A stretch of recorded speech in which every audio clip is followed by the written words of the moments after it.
So, good morning, good afternoon, good evening, depends on where you are in the world. So, thank you very much for joining us for another very interesting CASS talk. So, today we have the pleasure here to have Dr. Ennio Capria from the European Synchrotron Radiation Facility in France. So, Dr. Ennio Capria is a deputy head of business development at the European Synchrotron Radiation Facility. His research focused on electromechanical, nanobiosensors, nanocomposites, optoelectronic devices, and their characterization using synchrotron light at the European Synchrotron Radiation Facility. He coordinates industrial collaborations in areas including energy storage, additive manufacturing, and nanoscience.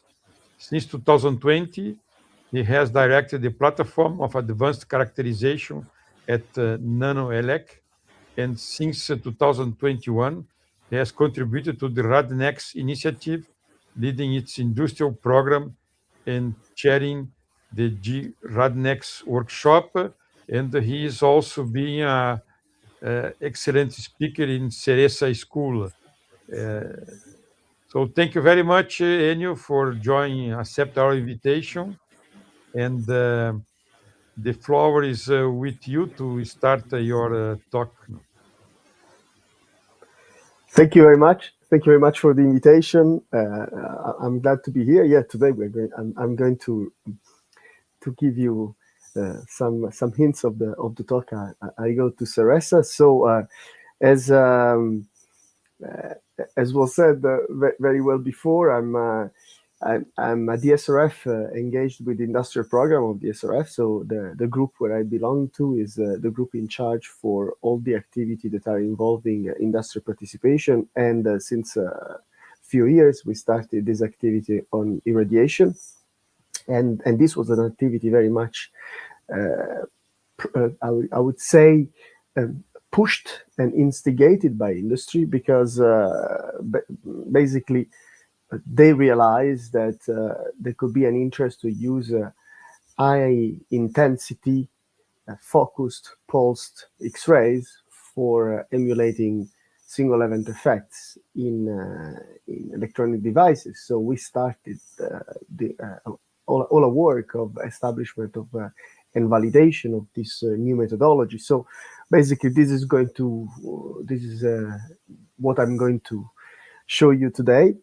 Is basically about the use of synchrotron as a proxy for heavy ions in radar testing of electronic devices, in general for space application, but also beyond necessary. This talk is, of course, under the context of our work we do with RadNext, now RadNext 2030 that started, and also of the activity in the context of the IRT NanoElec in Grenoble, and in particular the platform advanced characterization that I'm managing.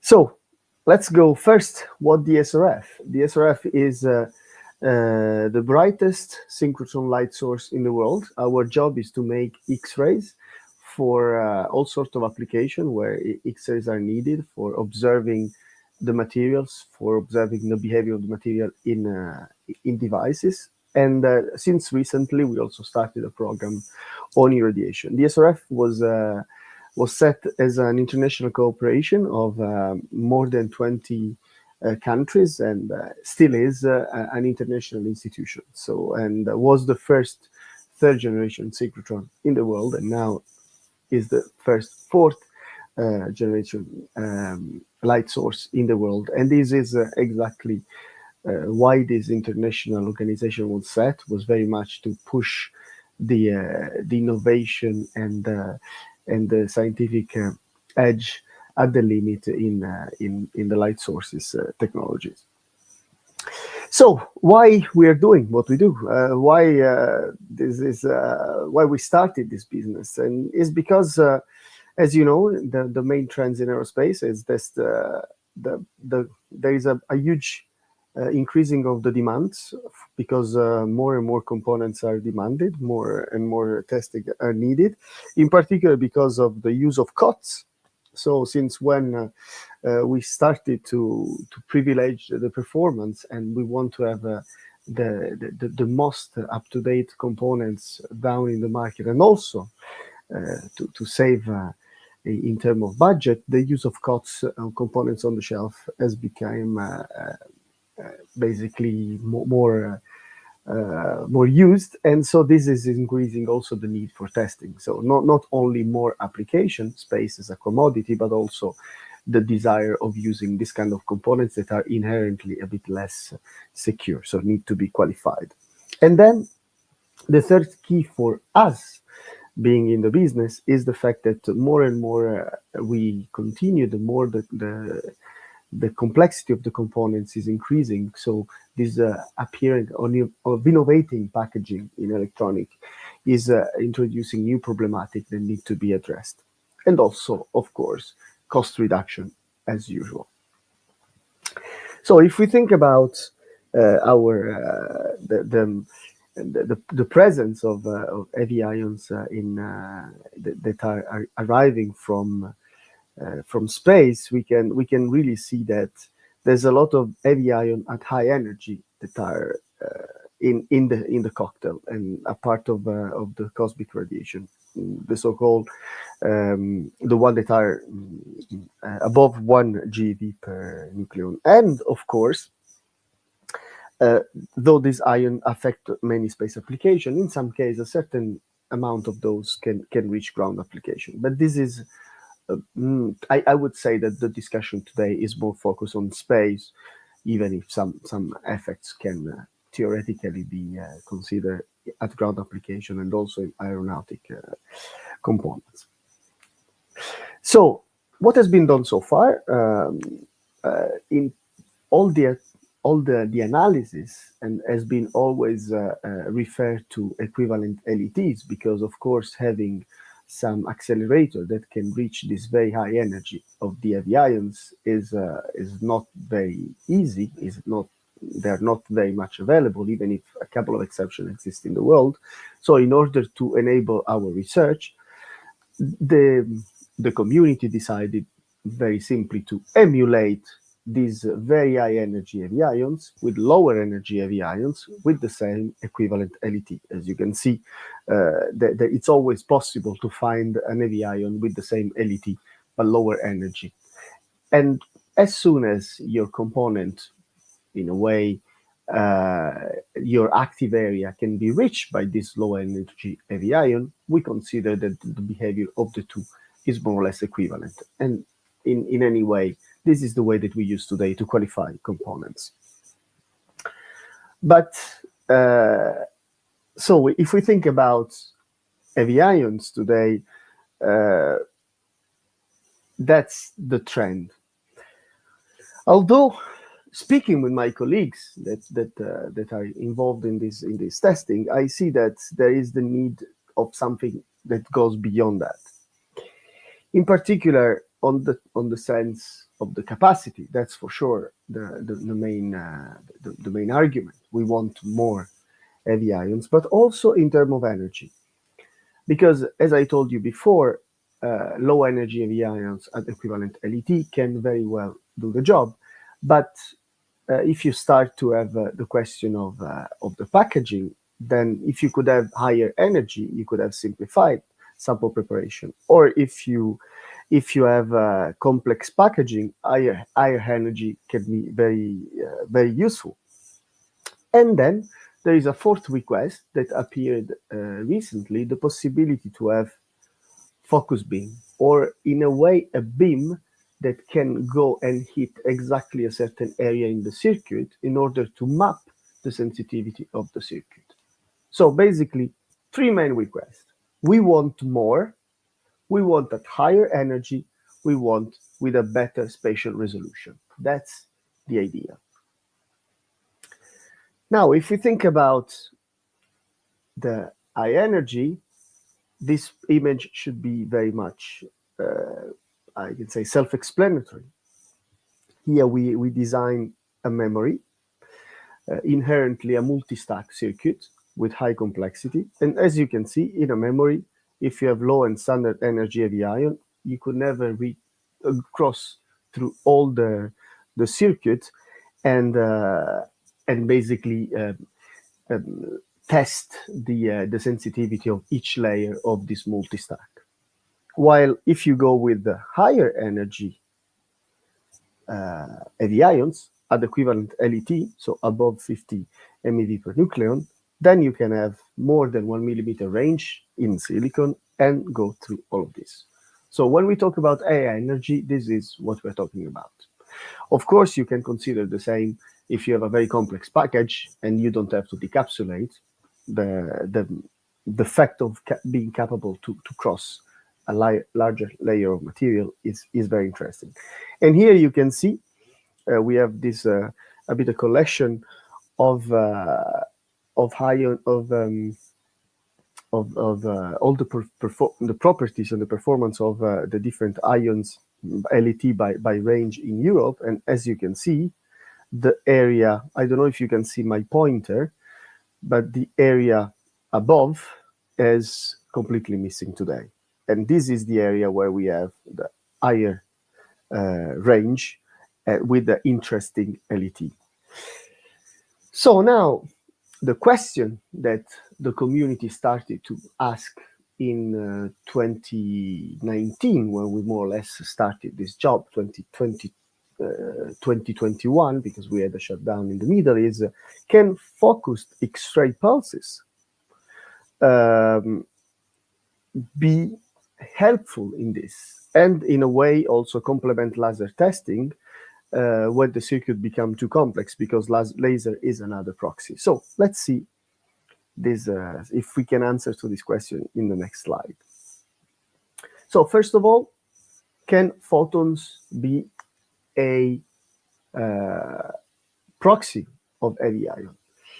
The answer is yes, because basically they can generate an equivalent charge, a critical charge in the critical volume, and for sure, in this way, generate the single event effect. Now, the way this charge is generated is not by Columbian interaction like an heavy ion, but is by photoelectric absorption. So the distribution of the way we generate the charge is different, but the possibility to generate the critical charge is there.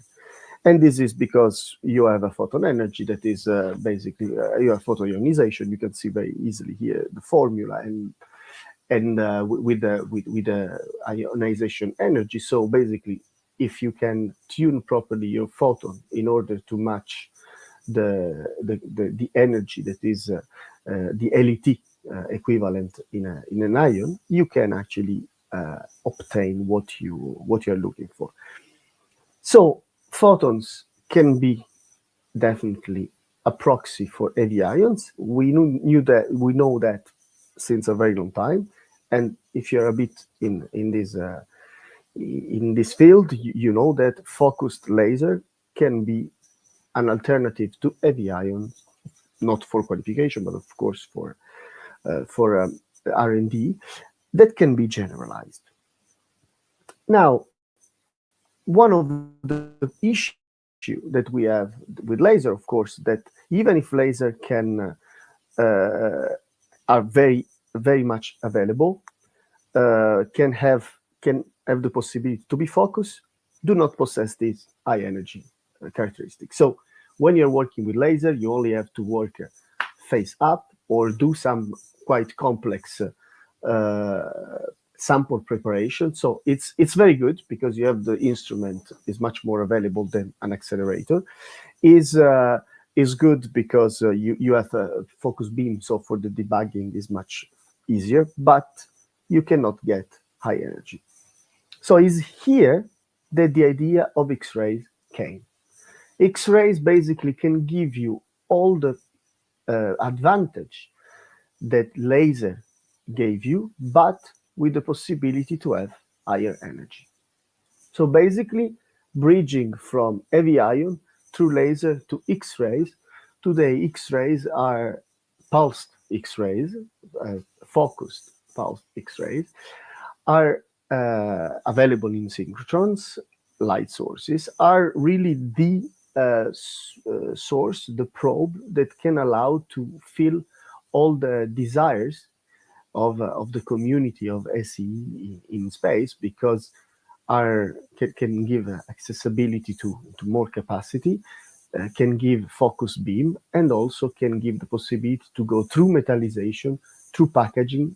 In this way, either simplifying the sample prep, or and this is somehow an incremental advantage, or in some cases, as we will see after, going through some stack where normally we are not able to go through using conventional sources of heavy ion. So in this respect, using X-rays can enable you to get some results that you will not get in any other way.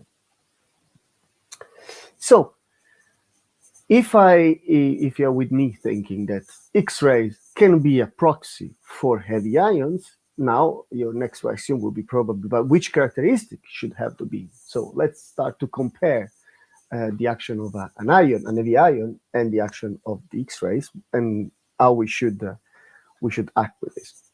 So which should be the pulse energy at a given photon energy? So that's another point we have to consider. So each time we talk about pulse X-rays, we have a total energy of the pulse, so the amount of energy that is carried by the pulse, but there is also the energy of the photon in the pulse. Okay, so that we are always among this. Normally we express the energy of the pulse in joule or in fraction of joule, and the energy of the photon energy in kilo electron volts normally. The pulse duration, the photon energy, and the beam diameter. Okay, if we think about pulse energy, here I showed you a table where you can see the different nodes on a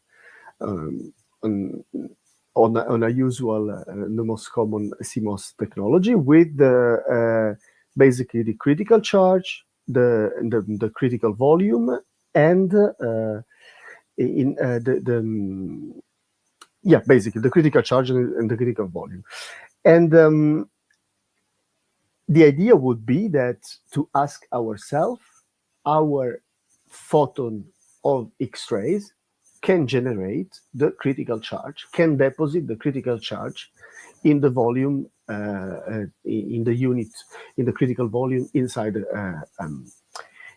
circuit. So that's the main question.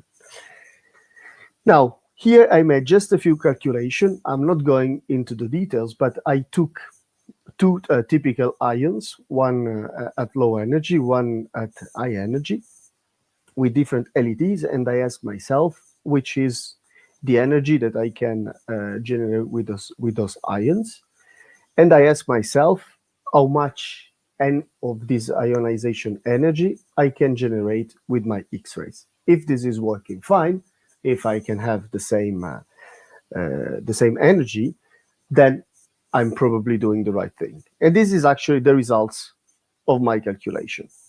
Okay, so if you take an LET between 1 and 60, you normally should generate something like 6 e to the 2 to 3 e to the 6 photons per pulse. So this is, of course, depending from how much of your circuit you have to go through.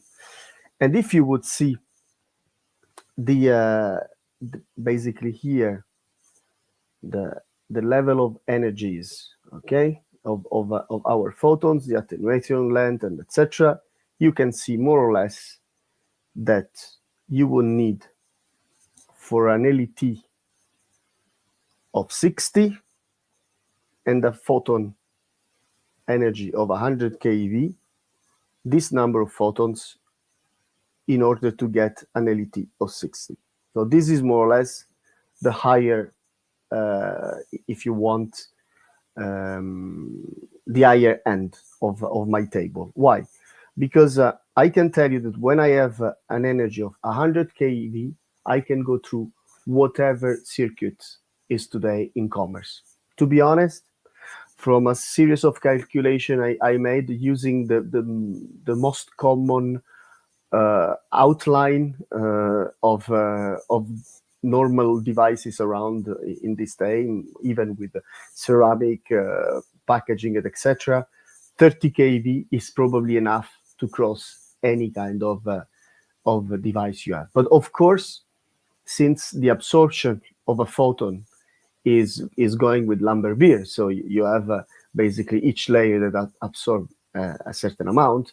If you're just a photon that at the limit, when you reach the active area, you don't have enough photon anymore to generate the critical charge in the critical volume. So you want to arrive to the critical volume still with a certain number of photons. So I would say that 100 kV is probably your dream energy of the photon to reach your to go through each circuit. And so in here I indicated how many photons you will need to deposit the right energy in the critical area, in the critical volume, sorry. And of course, the highest is the energy of your photon. The highest is the energy of your photon. The most photons you need to deposit the right energy, because of course the absorption being low, you need to have more photons. Not because of any other reason, is that you have a probe that is transversing more but leaving less energy. So if you want the right energy, you need to put more photons. Of course, then you can go through much easier, and etc. And the two concepts are together. So what does it mean, this? It means that if I have an instrument that can give me 3 e to the 6 photons in a pulse, I can virtually cross any kind of circuit and deposit the critical charge in the critical volume with an LET equivalent to 60. Okay, so you can consider that this can be my number. Now, in theory, if I can go through already with a photons which is lower, my number of photons will be lower.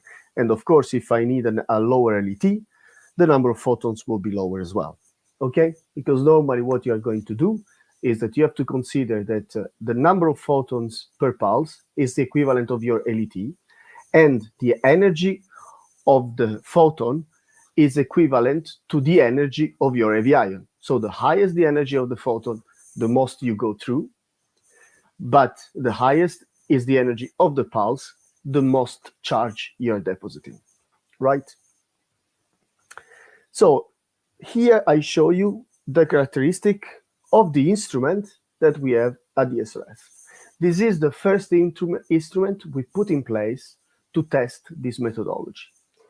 It's an instrument that is capable to generate 4 billions of photons per pulse at 18 kV, so it's not yet at the highest end, but as I told you, there's still a lot we can go through and a lot of things we can do. And as you can see, this can generate up to e to the 10 electron per pulse per micron. So in general, we can see that being the limit our e to the 6, we have enough photons with this object, with this instrument. The diameter of these instruments is still 25 microns. Now, people doing SE are not very happy to have such a large beam, 25 microns, because ideally they would like to have a beam that has the size that is comparable to what is generated by an heavy ion. For this, we started implementing a pinhole. It can bring down our beam to 5 microns, but we still are at 1.6 e to the 8 photons per pulse. And now we are considering the possibility to implement a pinhole of 1 micron. So we are talking about 6.4 e to the 6 photon per pulse, which is exactly the number you got here. So to the question that were posed about the pulse energy that we want, my answer is the pulse energy that I would like, it's something that is at least up to this number, and I can tell you that what we have today can fulfill this need. So that's the situation today. On the beamline that we have been capable, we can be capable to provide what is needed in terms of energy. What I would like also to tell you is that this amount of energy is only reachable today with the insertion devices at Synchrotron.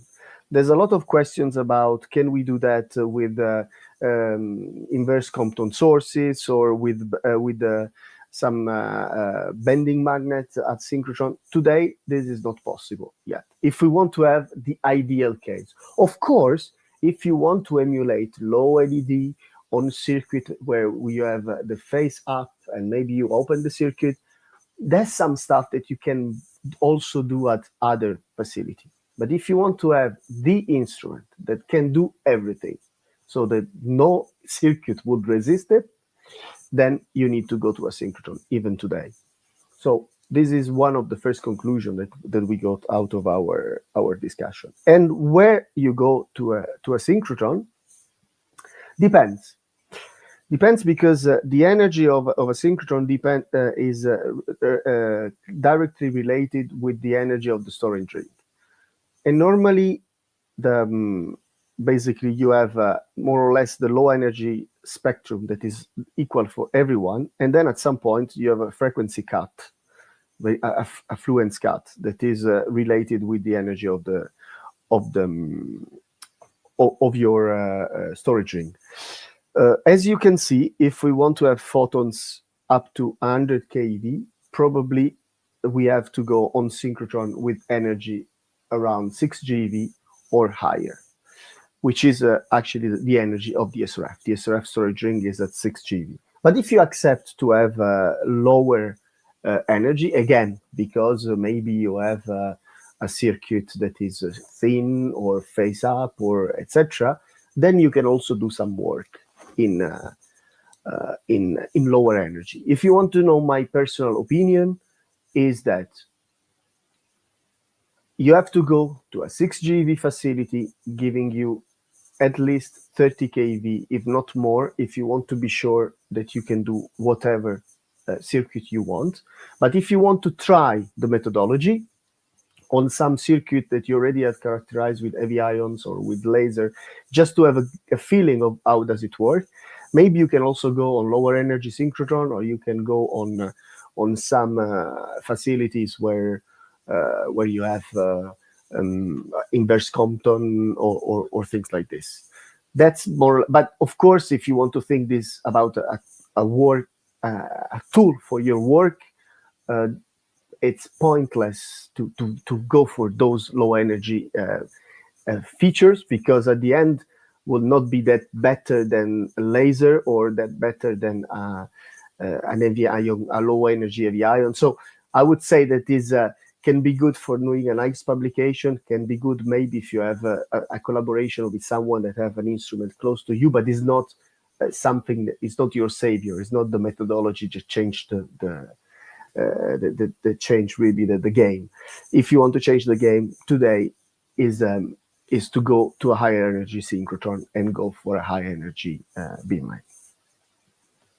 Now, so I think that I demonstrated you that you can do the right thing at synchrotron. In terms of pulse duration, normally an heavy ion deposit is energy is 100 femtosecond. So everybody will like to see something similar, but after discussion with my colleagues, we all agree on the fact that the clock commuting time being around the nanoseconds, normally a pulse that is above the nanosecond regime is probably doing the job the right way. And the pulse that we have in the SRF is 100 picoseconds.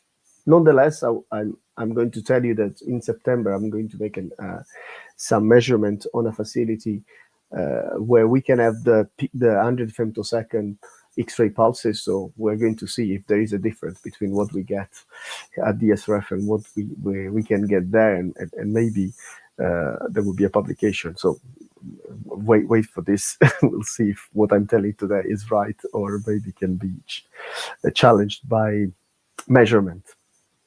So yeah, that's what I was saying is free electron lasers, or some laser facility can actually have some femtosecond pulses. Now, in terms of photon energy, as we're saying, which should be the photon energy for crossing 3D IC packaging. This is what I anticipated before, is that with the X-rays, we are following the Lambert-Beard law, right? So when I'm going to tell you about number of photons that are hitting your sample, doesn't mean that this number of photons is actually reaching the active area and generating the active area. And this is one of the big problems, right? Because if you want to work with your fully packaged, you cannot express your equivalent LET just knowing the number of photons and the energy of the photons hitting your sample. But you need to know how many photons arrive in the actually active area. And this can be a bit of a problem. I agree, and this is the reason why at some point this method today, it's not a qualification method, but it's more for R&D purpose and debugging and preliminary study, because effectively you can see a linearity, but you will not know the first point, because you will not know exactly which is the number of photons reaching the active area, and this can be important. As you see here, we made a simulation where we have a component with 8 dies, and we had this was a memory, an NAND, where basically we saw the amount of energy that was deposited in each stack, and as you can see, with only 8 kV, after the 4th stack, we had basically no residual energy. 12 kV, the situation was a bit better. With the 15 kV, we could reach all the 8 stack, but with 18 kV, we have a reasonable amount of transmission everywhere. But as you can see, your 8 die is getting only 20% of the beam intensity, while the first one is taking 80%, because we were working on a fully packaged stack. And also, when you see the different materials, you can also see how they react differently. So when you are computing the absorption, you have to be careful, because the absorption of the different material depends from the material itself. So that's something that has to be taken into consideration when you think about an equivalent LET. So in any case, this is what I was telling before. With 30 kV, we more or less have enough energy to go through everything we need. But of course, for a more complex structure, it would be better to increase at least at 100 kV in order to be sure that we go through everything and we have the right amount of energy where we need it. Now, in terms of beam diameter, this is one of the most controversial parts of the story, because a lot of my colleagues say we want to have something that is close to what we have with an heavy ion, and normally the ionization track of an heavy ion is a few nanometers thick. So if you arrive with something that is 1 micron, even 5 of 25 microns, I agree, is too big, right? It's not physically representative. It's still useful, but you need to know your circuit. But 1 micron, is this representative or not? Based on what my colleague says on the low energy heavy ions, the answer seems to be no. But then, if we carry on some proper analysis and simulation, we can see that also high energy heavy ions have a track length. a diameter of the delta ray region, the delta electron region, which is much larger than the few nanometers that everybody claims. So at some point, we end up saying that yes, maybe the ionization track of your ion is few nanometer. On this, nobody has anything to argument, but the amount of area where the electrons are generated is much larger. So at some point, I'm not sure that would be so crucial to have some ionization, some beam so small as a few nanometers, if at the end of the day you're spreading then your energy through a much larger area because of the delta electrons. So at some point, if we go with a larger beam that is generating around the area the same amount of charge, more or less, does technologically at the end the effect is so much different. Of course, physically is another story, but here we need to emulate an electrical effect at the end of the day, because this is what we do. We test a circuit. We are not doing fundamental physics or of that sort. So yeah, in this respect, this is something that we are still questioning, because of course having very focused beam, X-ray beams is possible. Today we can do beams down to 20 nanometers, but it's much more complicated. And so imagine what does it mean to have a beam which is focused, high energy and pulsed, where we have to basically control at the limit all the three elements. Doesn't exist today in the world, the beamline capable to do that. So what we are suggesting is that probably 1 micron pinhole can be a good solution that is emulating pretty well the effects of an heavy ions, at least on a circuit, right? So I spoke about physics. At some point, someone would say, "Okay, Ennio, you told me how wonderful is all of this. You told me that you can generate the electric charge, the critical electric charge in the critical volume. We trust you, but is this phenomenon really meaningful? So do we have really something that is comparable? So why not testing X-rays and heavy ions on the same circuit and see what's happening?" And this is actually what has been done. So the question that we asked ourselves was, first of all, the collected charge varies linearly with the pulse energy, which doesn't mean that it's possible to define an equivalent LET. I told you, is one thing is to say that we can define an LET. One thing is that we are going to find the right number. The second one is the second question is that if the deposited dose is comparable with the one deposited by an heavy ion, because there is this problem of the fact that we are going to have doses associated with X-rays. Everybody knows that. And then if it's possible to calculate, to define, to calculate this equivalent LET. So the first question was basically associated to a first measurement done in Argonne by my colleagues of Aerospace Corporation, the team of Lalou-Mondière, who was the first one who demonstrated basically the transient and observed SEU. And as you can see, the shape of the pulse is exactly the same if we have an heavy ion with an LET of 21 in this case, or different energy of X-rays and even of lasers. So we can say that at the end of the day, electrically, the effect of X-rays is comparable with the one of heavy ions. And also, my colleagues from TRAD made an experiment to evaluate the linearity of a photodiode. And as you can see, there is a very nice linear relation between the pulse energy and the collected charge on the photodiode, which is comparable with the laser test. and comparable with what was done with the heavy ions on UCL and GSI.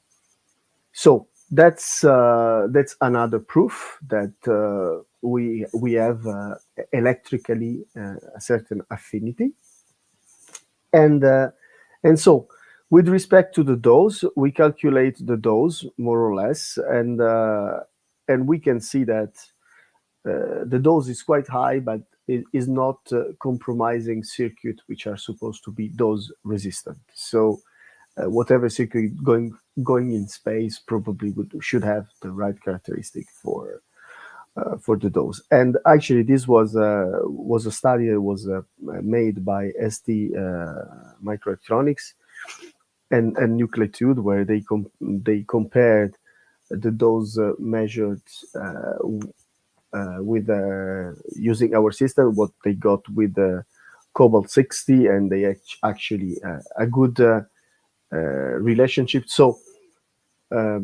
we now know that the dose that we calculated is the same that is measured using some dosimeter that has been calibrated with the Cobalt 6. So what I'm telling to you has been somehow instrumentally proved. Okay, and here I show you the calculation. And then in terms of the equivalent LED, I just put this simulation to show that also when you consider the ionization track of pulsed X-rays and on the left, and xenon ion on the right, the X-rays has this capacity to have a quite uniform ionization track, or at least quite uniform way to deposit the energy.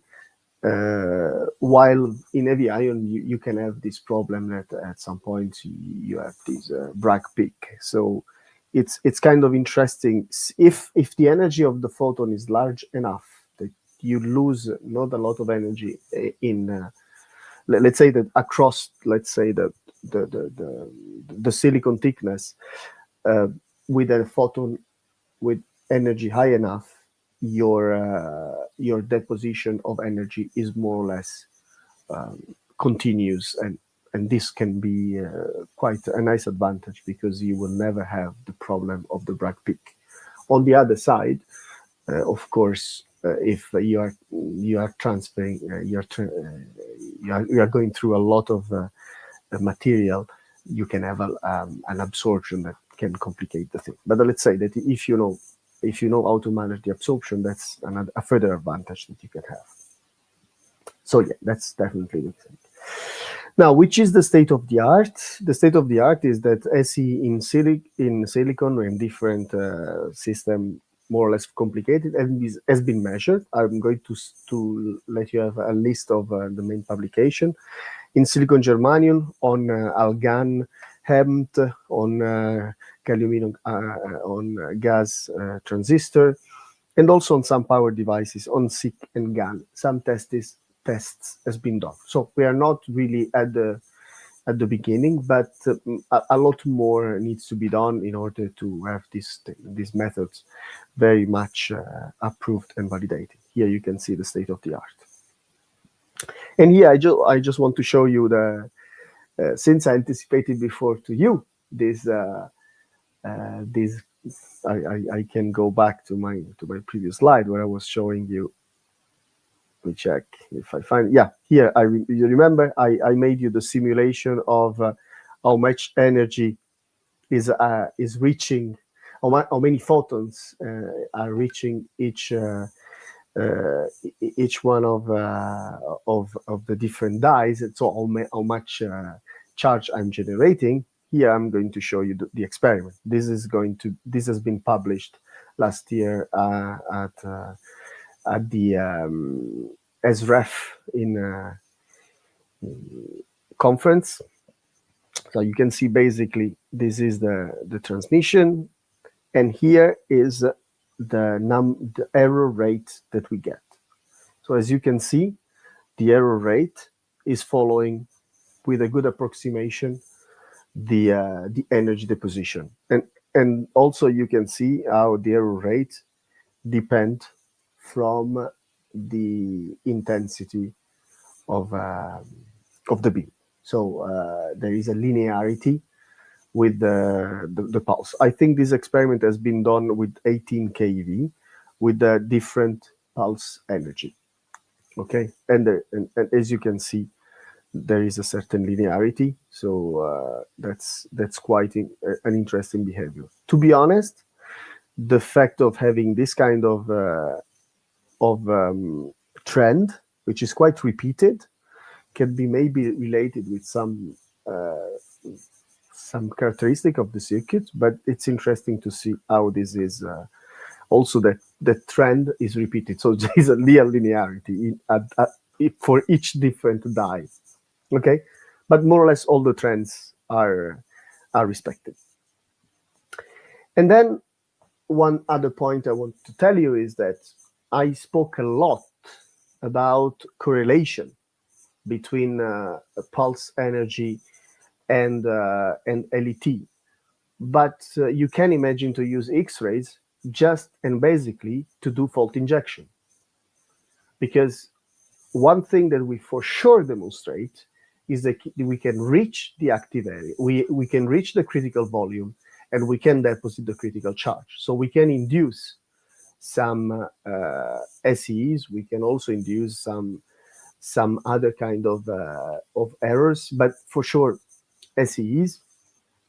And so you can imagine to use X-rays for doing functional safety, not to say I want to do my linearity curve, but just basically I have a circuit, I want to inject an error there and see how this error will propagate.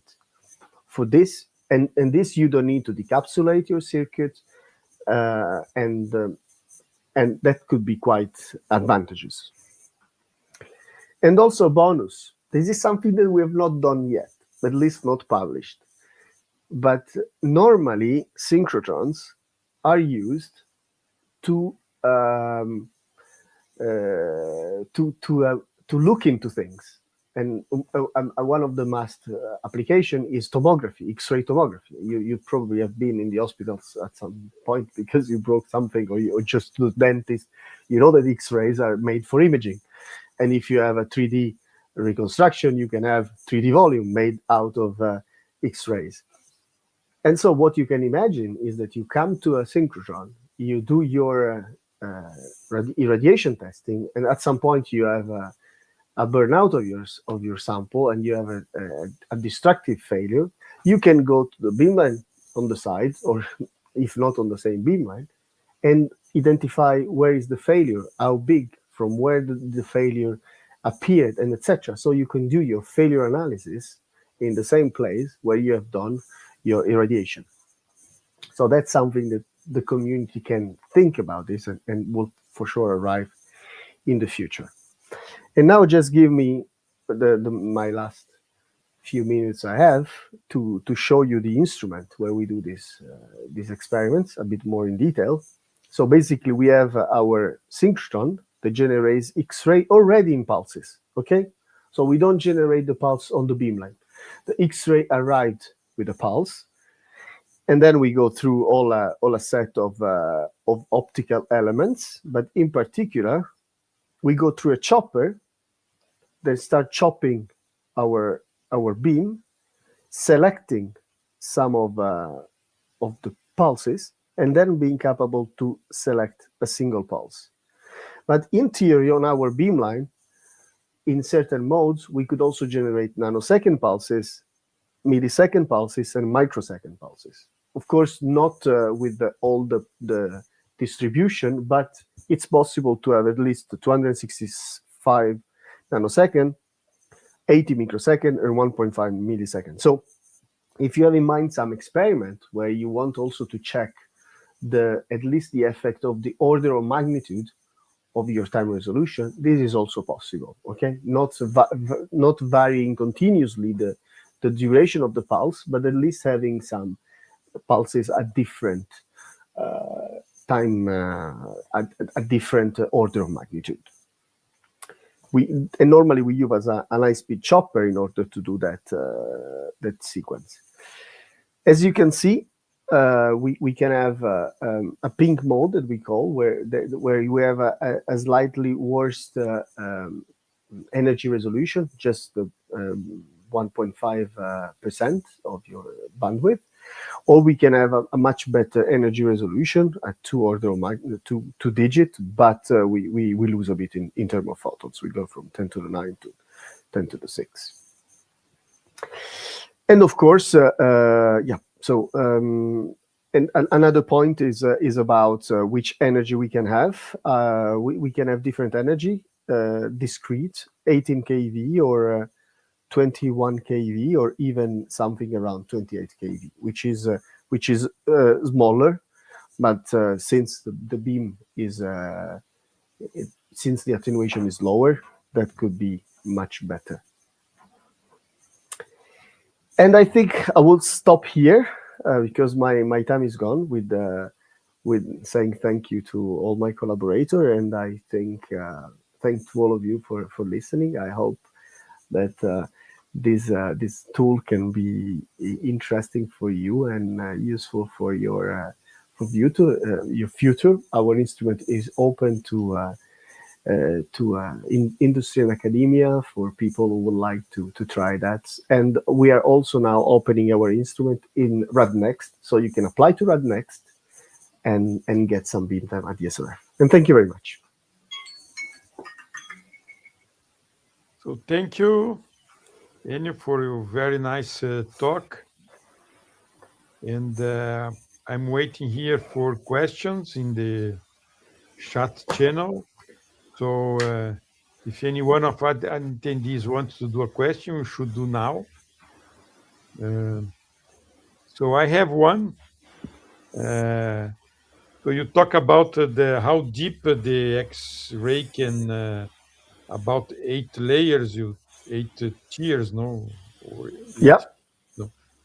So how this change considering the number of metal layers in each chip? But it's everything counts. So if you go through a metal layer, you have to think that you have to pay a price. It's very much the question. And to be honest, I think this is our master let's say chart.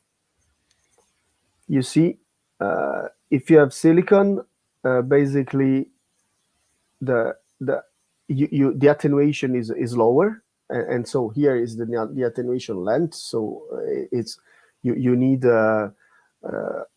5 millimeter in order to attenuate a photon that is around in there we have 20. Let's say a bit like 22 kV is where this chart is ending. But look what you have with tungsten, for example, and it's going to be more or less 2 orders of magnitude lower. So in our case, we really need to calculate all of this if you want to predict. Otherwise, you go and try. But I normally when people come to measure to our instrument, we really like to sit down with them before, and if they have an outline of their circuit, really do our calculation before to be sure very much about how much energy we are going to deposit in the critical volume. In some case, the IP is proprietary, so people don't know, and we have to try. But you have to everything counts before arriving to your active area. Okay, thank you very much. So we have here a question by Andressa Costa from Federal University of Rio Grande do Sul. She says, I was wondering about the cost and practicality of these studies. How does the cost of performing real-life experiments compare with virtual or numerical simulations? Oh, very nice. I would say if you can do virtual, is always less expensive. Uh, but sometimes you need a benchmark, and in this respect, then it's the reason to come. This is a very basic answer. I know. On our side, I can tell you that more or less you can imagine that if you think about cost in terms of money, 1 hour of beam time at the SRF costs around 600 euros. And consider that you have your sample, you can imagine to do one shot per second or even going faster. In fact, the problem is about the the pulse itself is 100 picosecond, and we can have a repetition of kilohertz. So the question about how many points we can shoot depends on the speed of your translation stage at the synchrotron. So this means that depending from your material, you can analyze a sample plus or minus fast. But also what is important is that you have to organize the number of points you want to take based on an equivalent number of density of heavy ions impacting. It's 10 to the 6, 10 to the 7, which is the level of confidence you want, and you're going to repeat that at the synchrotron, because otherwise you're going to kill your sample with the dose, which is what you don't want with heavy ions, and you don't want it either with the synchrotron. So you have really to compare. So let's say that once you identify the level of redundancy you want to, or of security of your data, and once you have your system, then you can decide how long is going to be your scan. The lowest we got so far is 1 second per point, which if you take yeah, which depends really on how many points you want to take. But you can go much faster because the limit is the technology, is not the physical effects, nor the duration of the pulse. And then what I can say is what else you have to think about. Of course, if you do the measurement in the facility, we have to discuss, design the experiment. You come with your sample, you have to install everything. We have to try the synchronization and etc. I would say that less than a shift is more or less pointless. Uh, Normally, the experiment in our facility are the duration is between 2 and 3 shifts, but one shift is possible if someone knows the facility or if there is a kind of a campaign with cumulated people. So in terms of economical cost, this is more or less what you can imagine. But I will think, yes, you do your simulation first, and the more your simulation are advanced, the better is for getting the right results with us. Thank you, Ennio. Another question also by Andressa that is related. So, also, how frequently can this real world test be conducted given their cost and facility requirements? It's interesting. For today, we do some campaigns. I would say that is based on the demand, but we really like to plan the campaign with a few months in advance. I would expect that if one day and or when one day industry will adopt this method as a more recurrent method, we're going to do some campaign much more frequent. Consider that, for example, in imaging, that today is a technology, is a method that we use recurrently. We have slots every week for industry, so we know how to do that. But I would say that the recurrence is not depending that much on our organization. It's more depending on the demand. If the demand is sporadic, is every now and then the access will follow. Thank you. You're welcome. So, I have now another question by Ulysses Mafazioli. So, the question is, do you see X-ray pulse testing as a complement to have ion campaigns, or is the goal to eventually replace them in SE qualification flows? That's a very good question. I don't think that today for sure they're never replace anything. So the qualifying test is heavy ions and will remain like this for a lot of time. I would really see pulsed X-rays as a way to test component that today cannot be tested at all. So definitely today we have some component that is, I said, we can test maybe each single layer. We can do some sample preparation very complex, where we don't know if the sample preparation is influencing the component, etc. And these kind of components are growing and growing in term of volume, in term of usage. So I would say that for those components, X-rays will be the only way, if other methods are not going to catch up, because maybe some other facility with high energy heavy ions are going to be built around the world. This is possible. It's just a question of economics. Or in this moment, there is also an idea of building some electrons, pulsed electron facilities. But as at today, I don't see a facility in place that can compete in terms of quality of the electron generation localization with the X-rays. But this can come also at the end. So the world that I see for the future is with the X-rays, pulsed X-rays, as another tool in the toolbox of the engineer, the radiation engineer, that when needs certain particular characteristic will come to us. This will be used together with heavy ions, with electrons, with lasers, because each one would have is use. Qualifying, definitely heavy ions. But if I want to do some debugging and I want the localization, laser.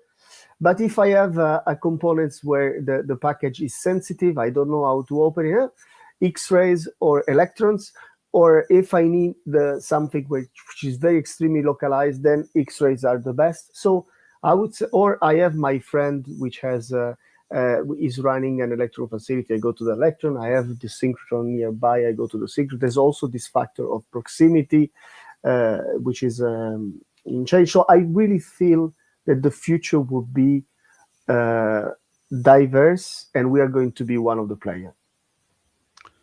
Okay, Ennio, thank you very much. I'm seeing no more questions here in the chat channel. So thank you very much for your Thanks to you for the invitation. very nice talk. So I hope to see you in person in a near future. Me By too. the way, the next Ceresa should be in Canada, in Montreal, end of November. In the future, we are going to see more details. And next week, we have another interesting talk by Professor Domenico Zito. So, qubit size, low power, cryo CMOS ICs for monolithic quantum processors. So, I hope to see you all next Friday. And also, please invite your colleagues also to attend the next CASS talk. Also invite your colleagues to attend the Ennio Capria talk that will be still available in this YouTube channel. So thank you all. Have a nice weekend. Thank you again, Ennio, and see you Thank you very soon. much. Bye bye. Bye bye. Thank you.